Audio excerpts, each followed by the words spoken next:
Israel और America ने मिलकर ईरान पर हमला कर दिया, उनके प्रधानमंत्री को मार दिया और जवाब में ईरान ने यूएई, इराक, कतर समेत कई देशों में मौजूद अमेरिकी ठिकानों को निशाना बनाया। अब हर किसी के मन में एक ही सवाल है कि क्या तीसरा विश्व युद्ध शुरू होने वाला है? Oh my God! लेकिन ठहरिए, यह सब शुरू कैसे हुआ?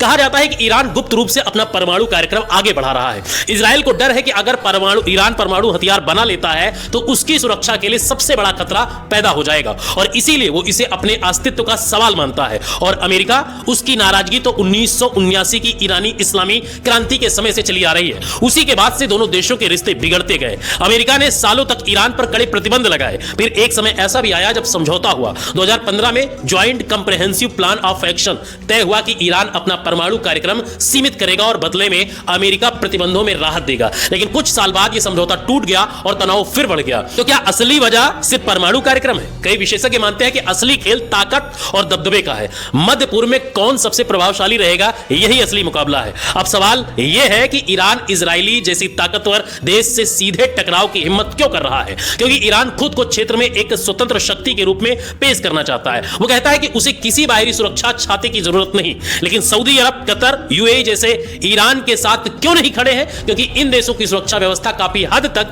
अमेरिका पर निर्भर है और उनके आधुनिक रक्षा शिक्षण, ट्रेनिंग और तकनीकी अमेरिकी सहयोग से जुड़े हैं। अगर वे खुलकर इजराइल या अमेरिका के खिलाफ जाते हैं तो उन्हें अपनी सुरक्षा को लेकर जोखिम उठाना पड़ सकता है। और इसके विपरीत ईरान ने अपने मिसाइल और ड्रोन सिस्टम खुद विकसित किए हैं। वो आत्मनिर्भर रक्षा क्षमता दिखाने की कोशिश करता है और अगर वो परमाणु शक्ति बनने की ओर बढ़ता है तो क्षेत्रीय संतुलन पूरी तरह बदल सकता है। और यही वजह है कि हालात इतने तनावपूर्ण हो गए हैं। अब सबसे बड़ा सवाल, क्या यह टकराव सच में विश्व युद्ध में बदल सकता है? फिलहाल बड़े देश सीधे आमने सामने आने से बचना चाहते हैं क्योंकि एक बड़ी जंग का मतलब होगा भारी तबाही। लेकिन अगर हमले और जवाबी हमले बढ़ते गए तो स्थिति नियंत्रण से बाहर भी जा सकती है। इसीलिए दुनिया बस यही दुआ कर रही है कि संघर्ष सीमित रहे और बातचीत का रास्ता खुले, वरना जो आग अभी कुछ देशों तक सीमित है वो पूरी दुनिया को अपनी चपेट में ले सकती है।